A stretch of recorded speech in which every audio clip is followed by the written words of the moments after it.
The Dallas Cowboys enter the biggest week of their season with everything on the line. Their playoff hopes sit at a fragile 10%, but the equation is simple: beat the Eagles, and that number rises to 17%. Lose, and it collapses to just 4%. That pressure has shaped every conversation inside the Star this week. Coaches, players, and even front office staff understand the consequences. This matchup isn't just a rivalry game, it is the season's turning point, the moment that decides whether Dallas keeps fighting or quietly fades into the shadows. At the heart of today's Cowboys talk is free agency, especially the debate between signing Stephon Gilmore or Eddie Jackson. Gilmore represents experience, stability, and leadership at cornerback, a position where the Cowboys have been inconsistent without Trevon Diggs. Meanwhile, Eddie Jackson brings range and playmaking at safety, an area where Dallas has struggled with depth and discipline this year. Adding either veteran would immediately help the secondary, especially against elite offenses like Philadelphia and San Francisco. The question is whether the front office still believes in pushing this year or shifting resources toward long-term roster building.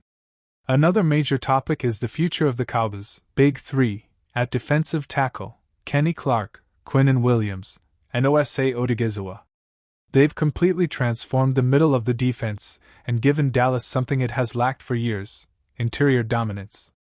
But keeping all three beyond this season will be extremely difficult. Quinnen Williams is the centerpiece, a true superstar with massive contract demands. Kenny Clark remains one of the most reliable interior linemen in the league, and Osa is entering the prime of his career. Dallas will either have to restructure, extend, or cut other players to maintain this core. It is possible, but the financial gymnastics would be intense. As the Cowboys approach the Eagles game, Dak Prescott finds himself at another crosser. His past performances against Philadelphia have been strong, even if the exact stats being shared online aren't fully accurate. What matters is that Dak understands this defense better than most quarterbacks. He knows how to attack their coverages and where the weaknesses lie. But this time, his supporting cast must elevate with him. The Cowboys cannot afford slow starts, stalled drives, or short yardage failures. Brian Schottenheimer has been criticized for abandoning the run in crucial moments, and fans want to see more physical downhill plays, especially against an Eagles front that can be moved if challenged aggressively. The mailbag also brings up questions about roster decisions. Fans are wondering what the future holds for players like Trevon Diggs, Terence Steele, and Kenneth Murray. Diggs is too talented to move unless money forces an unexpected situation, but Steele and Murray could be expendable depending on cap space and draft needs. There's also concern about Jaden Blue, who hasn't seen much action. The Cowboys still view him as a developmental player, not forgotten, just not ready for major snaps in a tight playoff race. Draft discussions are heating up as well. Jeremiah Love is being mentioned as a first-round target at running back, bringing explosiveness and versatility that the current RB room lacks.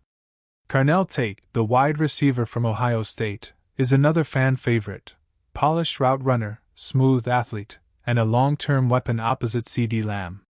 The Cowboys could also target offensive line depth or another cornerback depending on how the roster shakes out. And finally, the biggest fan question of the day: can the Cowboys upset the Eagles? Yes, they can, but it will require discipline, execution, and minimal mistakes. The Eagles have weaknesses in coverage, miscommunication in the secondary, and linebackers who struggle in space. Dallas must attack those areas relentlessly. If the Cowboys play clean football, force too defensive, the Dallas Cowboys step into their most crucial week of the entire season, sitting at a razor-thin 10% chance to make the playoffs. Everything now hinges on one game: beat the Eagles, and the number jumps to 17%, lose, and it collapses to just 4%. Inside the Star, the message is simple: this is a survival game. Every coach, every player, and every staff member knows the stakes. And that urgency is exactly why the Cowboys are back in heavy discussions about bringing in key veterans, especially Stephon Gilmore, whose absence has been deeply felt in the secondary. Gilmore remains one of the smartest and most technically sound corners in the league. His ability to anticipate routes, communicate adjustments pre-snap, and stabilize younger corners makes him unique. Since the Cowboys lost key defensive backs this season, the secondary has lacked veteran control. Gilmore solves that instantly.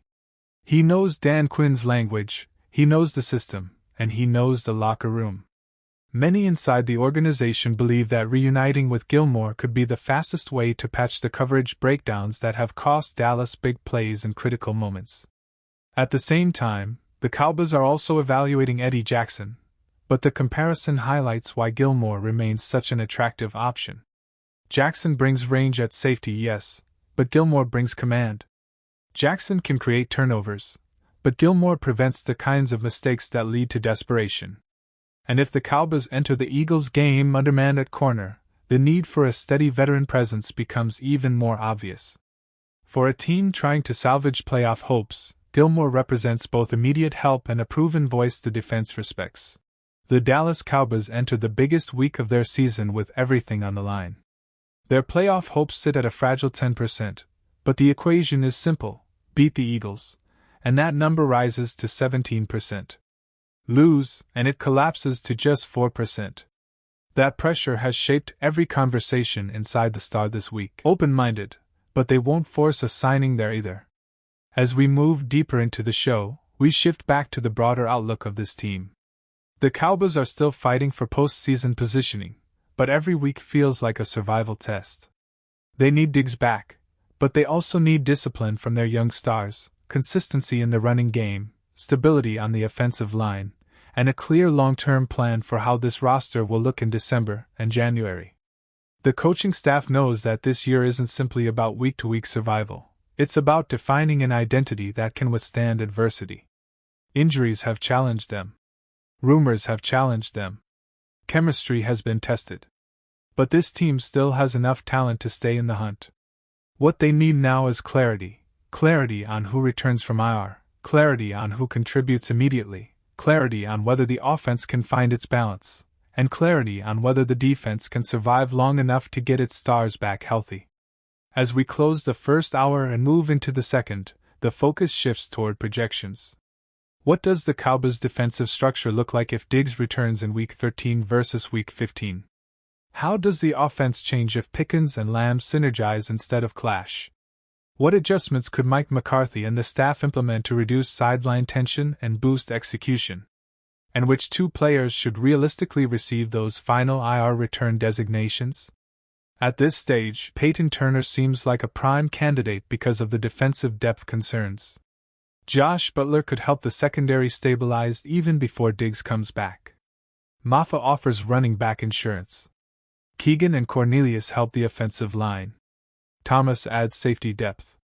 Sanborn boosts linebacker rotation. Each decision affects the next month. All of these moving parts make this one of the most unpredictable stretches of the Cowboys season. Every storyline connects, every decision carries weight, and the next few weeks suddenly looked like it had grown a new spine, heavier, nastier, more suffocating. Williams didn't just plug gaps,